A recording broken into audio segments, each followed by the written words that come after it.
Assalamualaikum warahmatullahi wabarakatuh. Kembali lagi bersama Spirit Edukasi, media edukasi digital untuk pendidikan.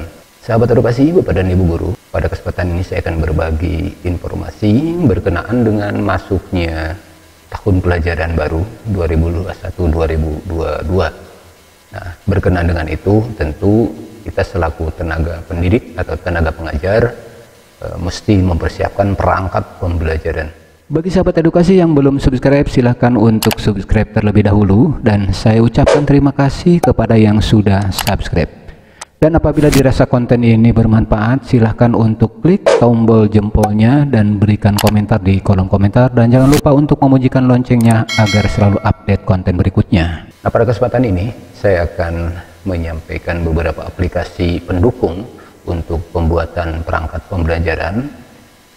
Di sini ada 5 aplikasi, yaitu antara lain di sini ada aplikasi jadwal 2122, kemudian kalender pendidikan, kemudian KKM kalau masih menggunakan KKM, kemudian ada Prota dan Prosem, program semester, program tahunan dan program semester.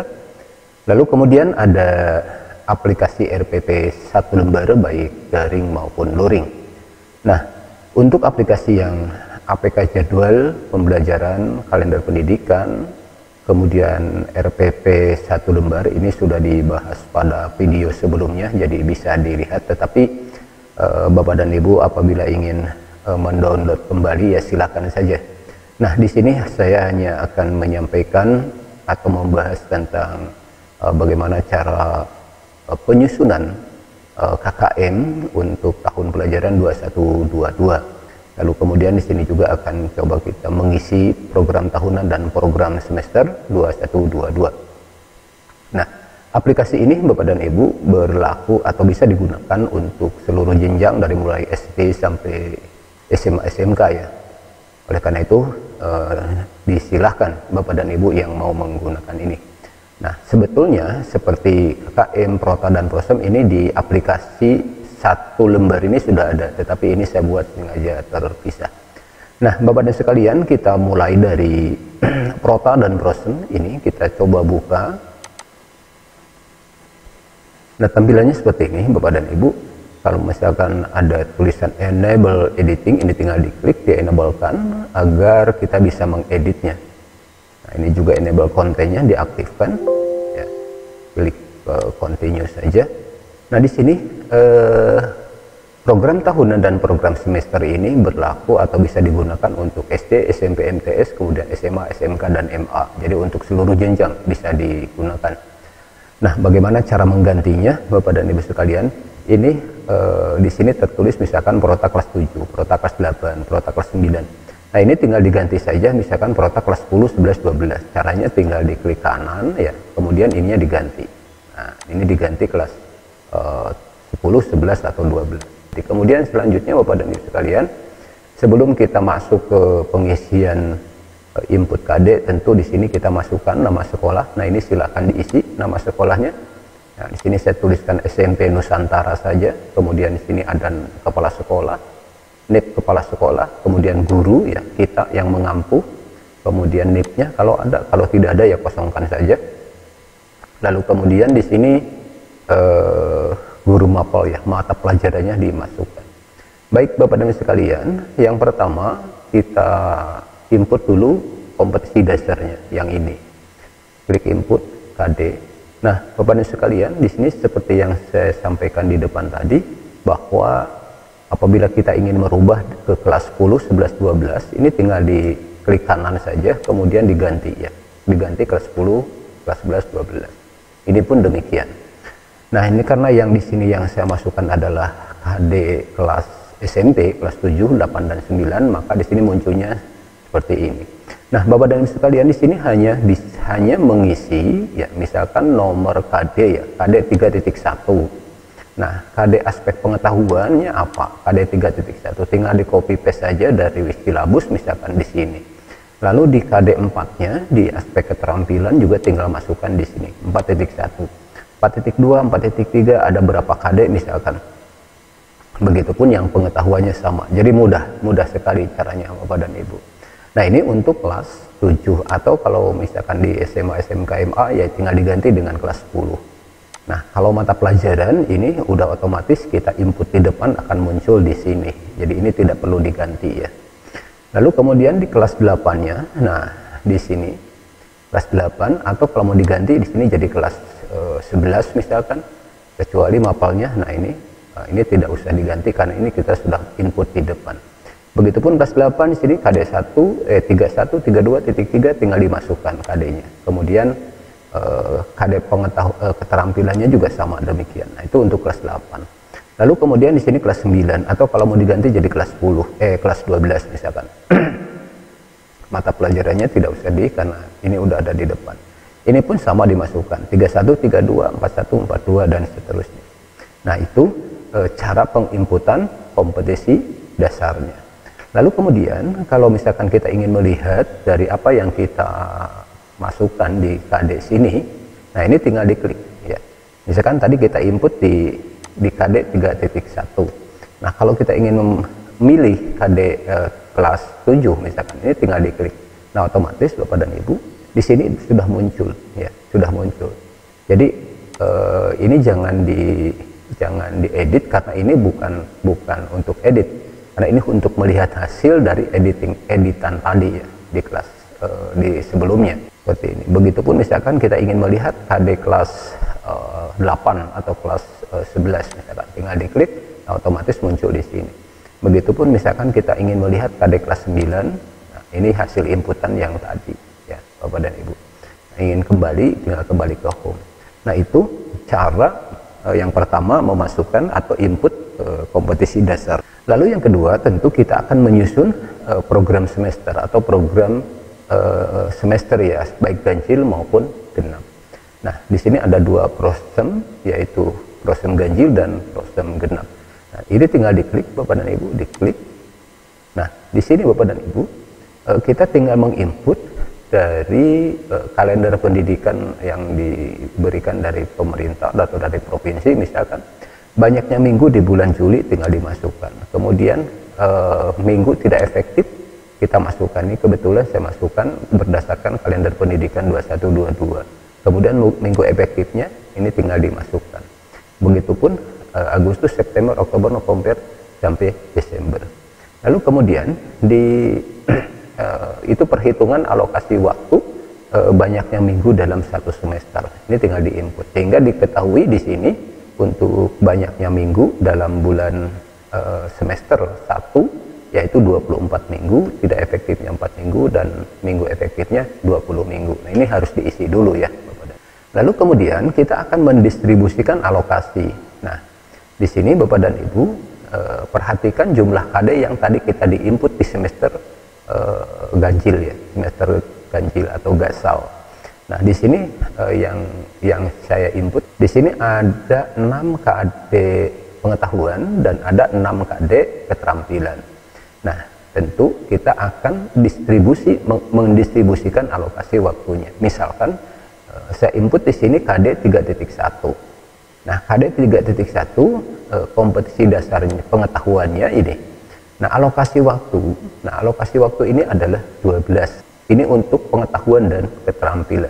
Kalau misalkan materi itu banyak, maka tentu lebih dari 12 jam misalkan. Nah kalau misalkan matematika, ini kebetulan yang diinput adalah matematika. Nah di sini matematika untuk SMP itu kan satu kali pertemuan atau satu minggu kan 4 jam. Nah maka apabila materi di KD 1 ini memang cukup banyak, maka diperlukan waktu misalkan ini 12 jam karena materinya banyak. Ini sudah 2 KD ya, KD pengetahuan dan keterampilan 12 jam. Kemudian di KD 3.2 nya dan KD 4.2 misalkan menjelaskan dan melakukan operasi hitung. Ini pun misalkan materinya tidak terlalu banyak misalkan. Nah berarti hanya cukup 6 misalkan 6 jam ya, 6 jam cukup, tinggal diinput saja di sini misalkan 8 misalkan, karena satu minggu kan 4 jam ya, 4 jam, sehingga di sini misalkan 8 jam. Nah seperti itu selanjutnya. Jadi kita sendiri sebetulnya yang tahu persis berapa diperlukan waktu untuk KD, untuk menyampaikan materi berdasarkan KD. Jadi ini yang penting caranya adalah menginput waktunya di sini. Dan seterusnya sampai kita di KD terakhir di 3.6 dan 4.6 ya untuk semester 1 atau semester ganjil. Nah, selanjutnya apabila kita sudah menginput waktu ya, alokasi waktu untuk semester 1 yang di sini kebetulan ada 6 KD, maka tinggal menentukan sekarang penilaian harian. Nah, penilaian harian ini kita memerlukan alokasi berapa? Misalkan kita akan melakukan penilaian harian 2 atau 3 kali, 3 ya, 3 kali. Nah, 3 yang kita butuhkan misalkan untuk 1 kali pertemuan atau 1 kali misalkan 4 jam atau 2 jam misalkan 2 jam. Nah, 2 jam berarti dikali berapa kita melaksanakan ulangan harian di semester ganjil misalkan. Nah, misalkan kita akan melakukan ini 3 kali atau 4 kali terserah, misalkan 4 kali, berarti di sini kalau kita menghitung cukup dengan 2 jam pelajaran, maka di sini dikali 4 berarti 8 jam kita butuh. Lalu misalkan, nah ini untuk ulangan harian. Lalu di sini ada juga ulangan semester ya, ulangan atau PTS. Nah, PTS misalkan dibutuhkan waktu atau menghabiskan waktu itu 4 jam misalkan. Di sini juga untuk ulangan akhir 4 jam. Nah, seperti itu. Nah, sehingga diperlukan waktu dalam 1 semester untuk 6 KD ini adalah 36 jam. Ini belum diinput ya Bapak dan Ibu yang ininya. Yang saya input baru 2 KD saja. Nah, kalau diinput tentu nanti lebih dari ini, lebih dari 36 jam. Nah, itu cara menginput alokasi waktu dari semester 1 berdasarkan KD. Nah, itu untuk kelas 7 ya, kelas 7 atau kelas 10 semester ganjil.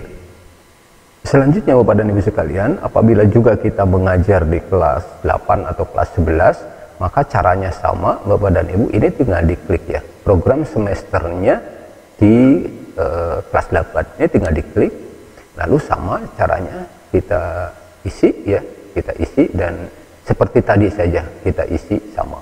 Lalu di kelas 9 ganjil misalkan, nah, atau kelas 12 kalau SMA diklik kemudian diinput ya, diinput, nah, caranya sama. Itu untuk semester ganjil. Nah, untuk semester genapnya pun sama Bapak dan Ibu. Nah, tinggal masuk ke semester genap di sini, klik semester genap, kemudian diinput alokasi waktunya. Kalau ini kan sudah ya. Nah, ini sama. Nah, pertama untuk semester genap ini juga sama. Ini alokasi, perhitungan alokasi waktu banyaknya minggu dalam 1 semester di semester genap. Jadi mengacu juga ke kalender pendidikan.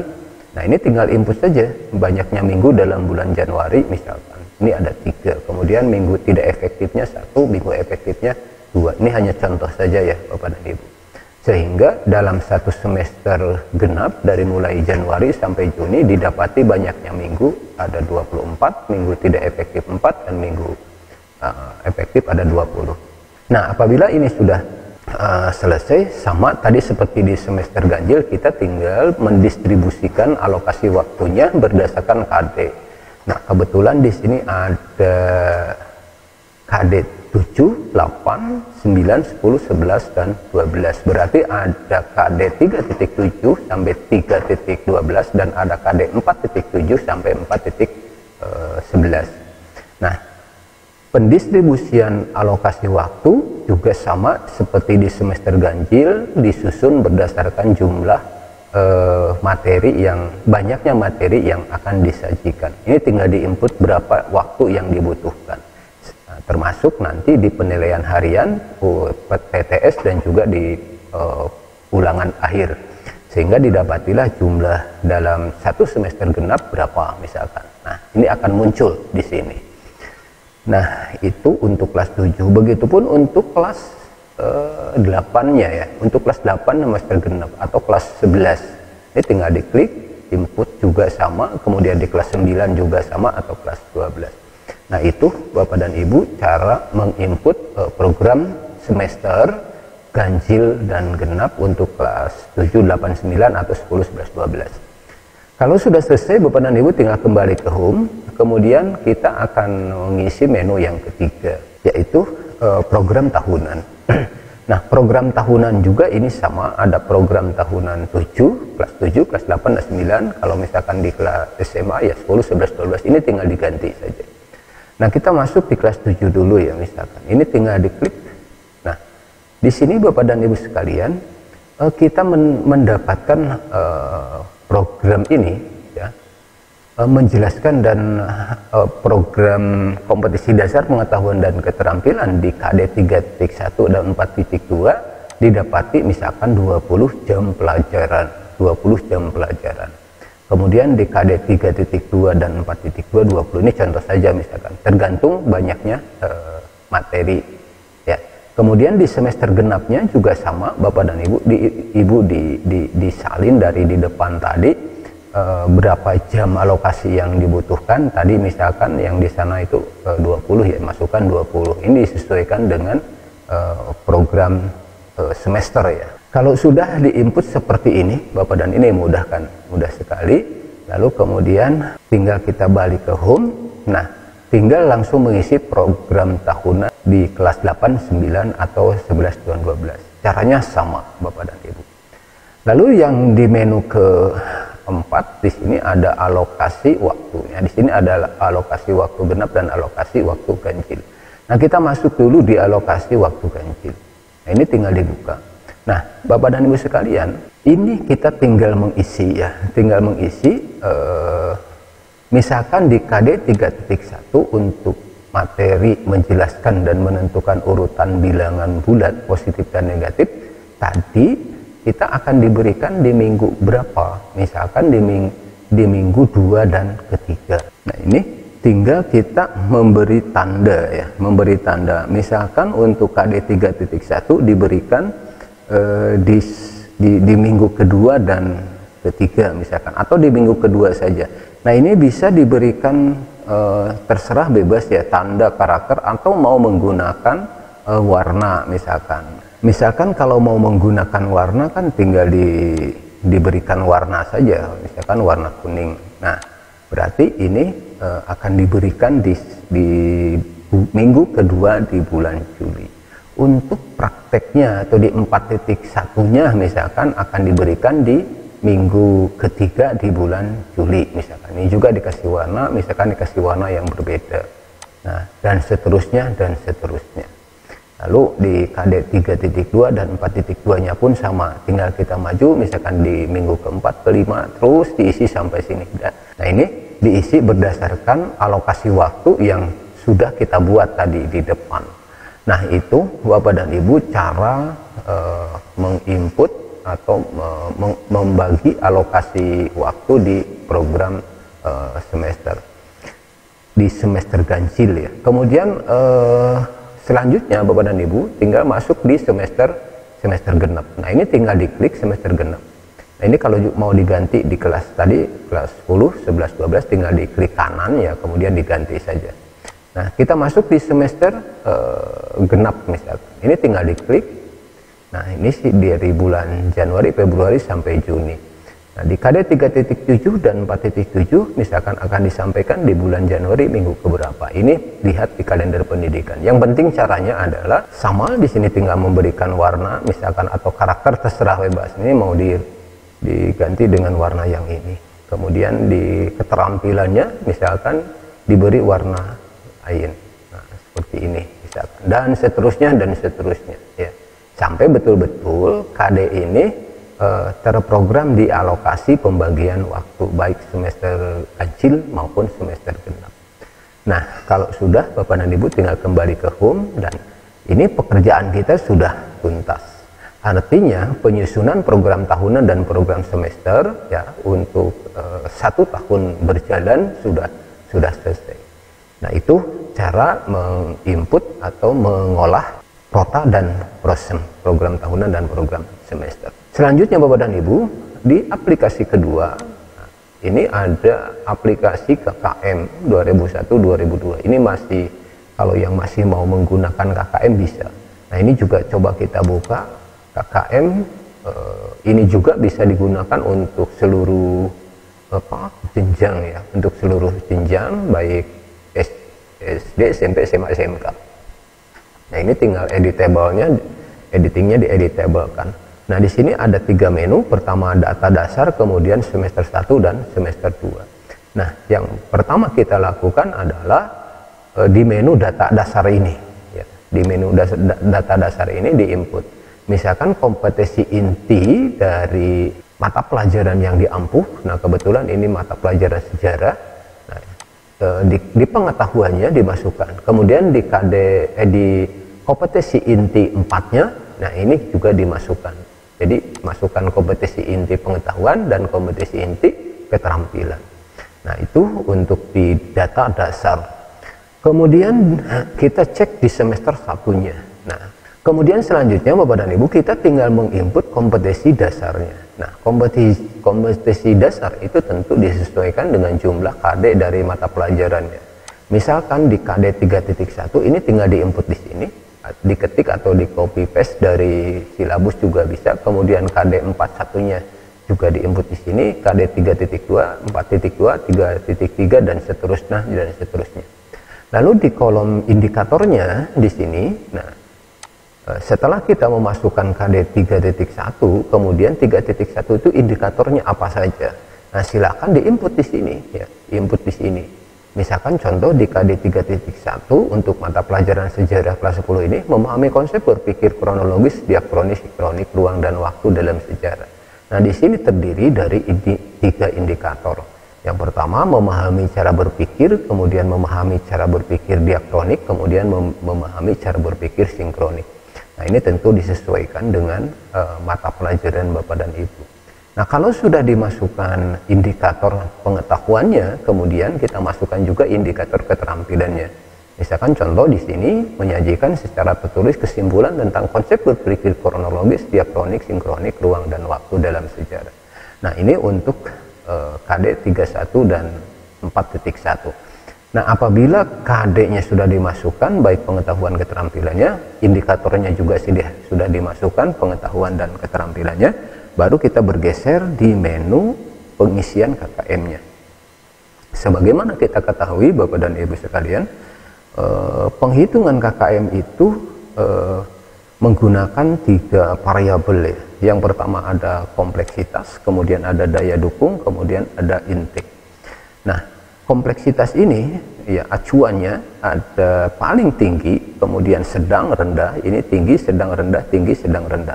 Nah kompleksitas itu adalah kita hitung dari indikator yang kita mau tuangkan di sini ya. Misalkan seberapa sulit ya, seberapa sulit materi untuk indikator ini.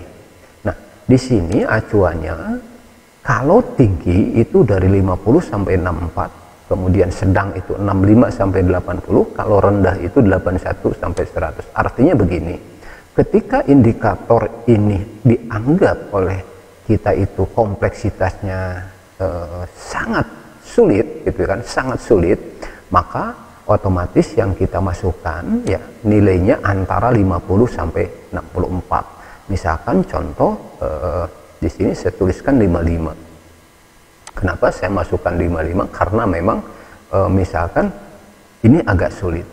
Tetapi kalau misalkan indikator ini adalah tidak terlalu sulit ya, tidak terlalu sulit, maka berarti tidak menginput di kelas tinggi atau di indikator tinggi, melainkan diinput di indikator sedang. Nah indikator sedang ini adalah angka di antara 65 sampai 80. Misalkan kita masukkan 75 ya. Dan kemudian di kompleksitas rendah itu apa? Artinya indikator ini ya, indikator ini sangat mudah ketika misalkan diberikan kepada siswa, sehingga bisa kita nginput di sini. Nah untuk standar indikator yang rendah atau yang muda itu di angka 81 sampai 100. Terus kita nginput misalkan di 85. Nah, ini kita hapus. Itu ya. Nah, ini baru satu kompleksitas. Lalu kita bergeser di variabel yang kedua, yaitu daya dukung. Daya dukung juga sama Bapak dan Ibu, di sini ada tinggi, sedang, rendah.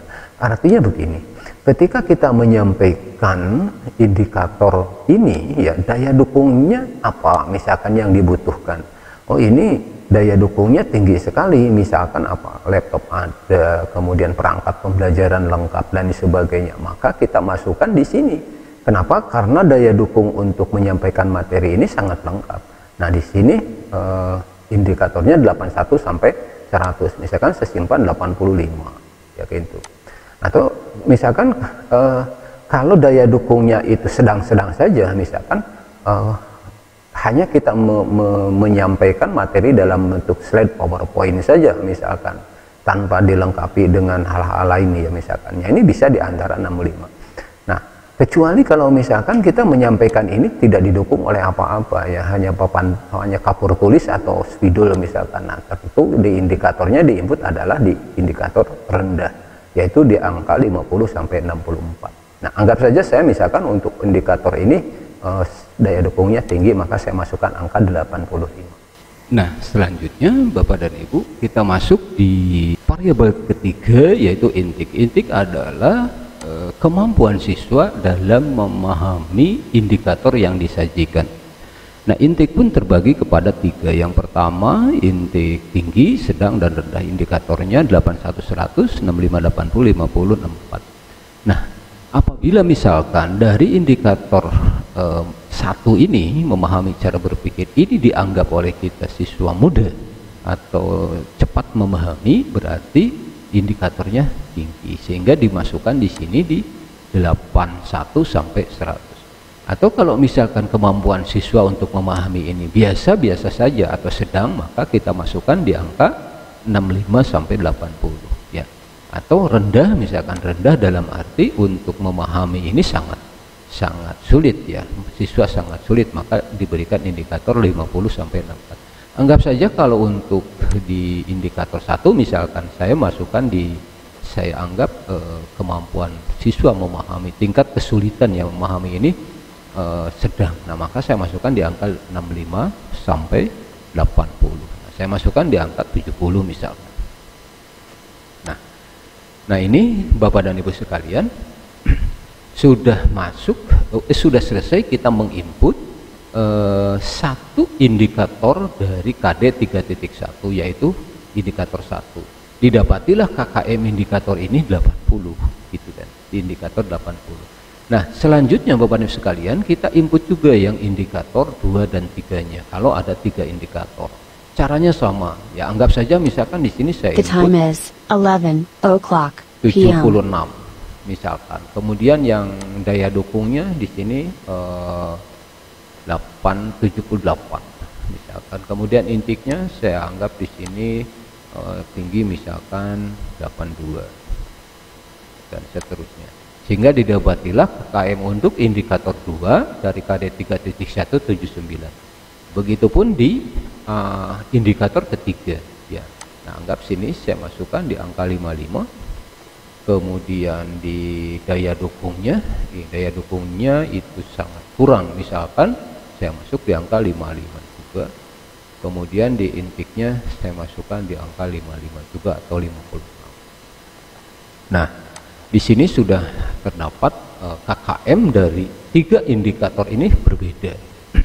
Indikator 180, indikator 2 79, indikator 3 55. Begitupun misalkan kita tinggal menginput di KD keterampilannya. Nah, di KD keterampilan karena hanya satu indikator di sini menyajikan secara tertulis. Nah, ini juga sama. Misalkan di sini kompleksitasnya 77 ya, sedang, kemudian di daya dukungnya tinggi. Ini untuk keterampilan misalkan karena lengkap dan sebagainya, saya masukkan di angka 88.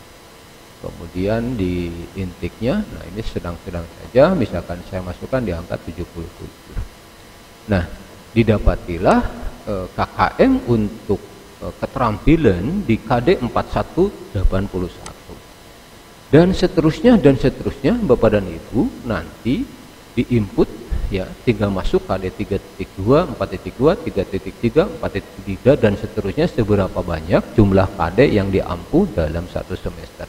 Maka nanti didapati Bapak dan Ibu nilai KKM semester 1, jumlah nilai KKM semua indikator ini ya. Nah, ini karena memang saya hanya baru memasukkan satu KD ya, baru 16. Inilah yang akan menjadi KKM dari semester 1 ya, dari indikator semester 1. Nah, itu cara pengisian nilai atau menentukan KKM berdasarkan 3 variabel itu.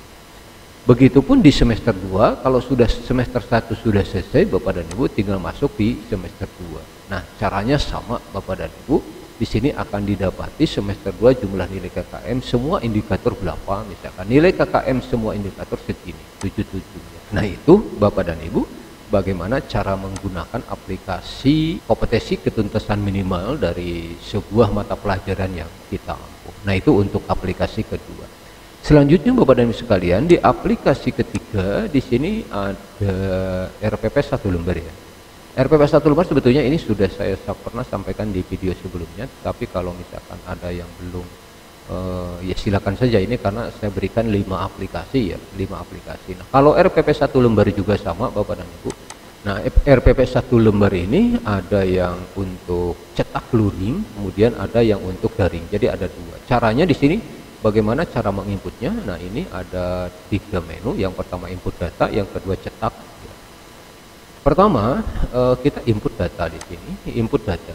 Nah, caranya mudah Bapak dan Ibu, tinggal berikan nama sekolah, kemudian nama kepala sekolah, kemudian NIP, nama guru, kemudian NIP guru kalau ada, kemudian mata pelajarannya apa, kelas semesternya diketikkan, tahun pelajarannya, kota dan tanggal ini misalkan ini untuk Titi Mangsa AKM, Titi Mangsa RWP ya, misalkan Jakarta, 15 Juli misalkan 2021. Nah, ini maksudnya untuk itu.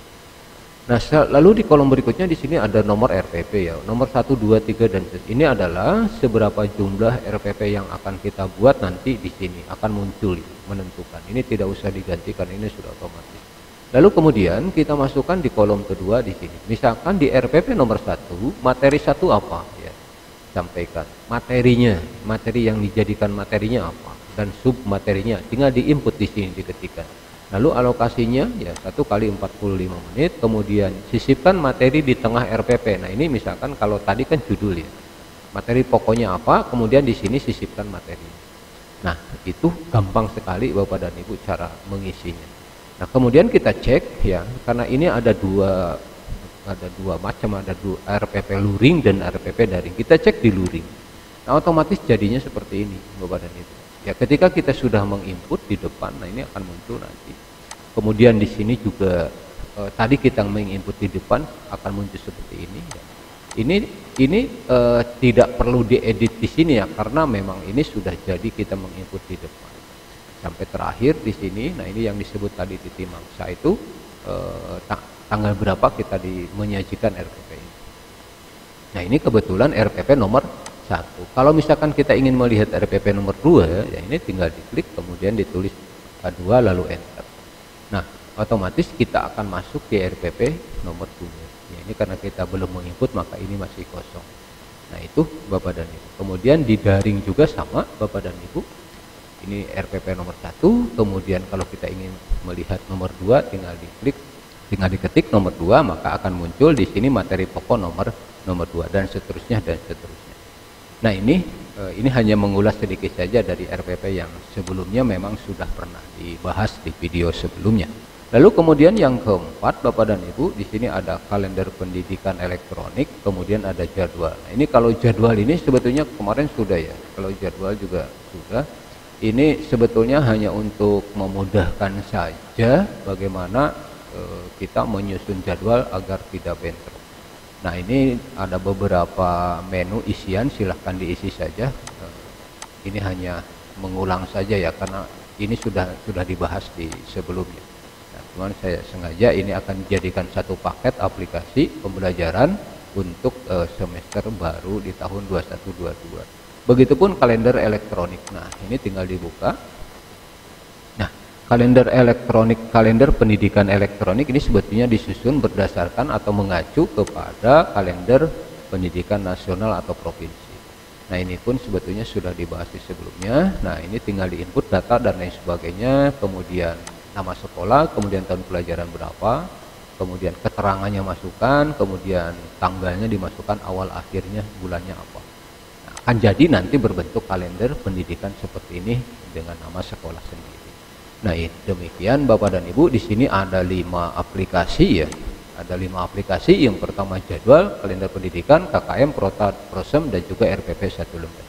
Nah, bagi Bapak dan Ibu yang memang memerlukan 5 aplikasi ini sebagai perangkat pembelajaran awal di tahun pelajaran ini, caranya sangat mudah. Silakan Bapak dan Ibu ketikkan saja angka 53 ya, angka 53, kemudian kirim melalui WhatsApp ke nomor 0813 14 69 8099. Demikian Bapak dan Ibu, semoga bermanfaat. Terima kasih. Assalamualaikum warahmatullahi wabarakatuh.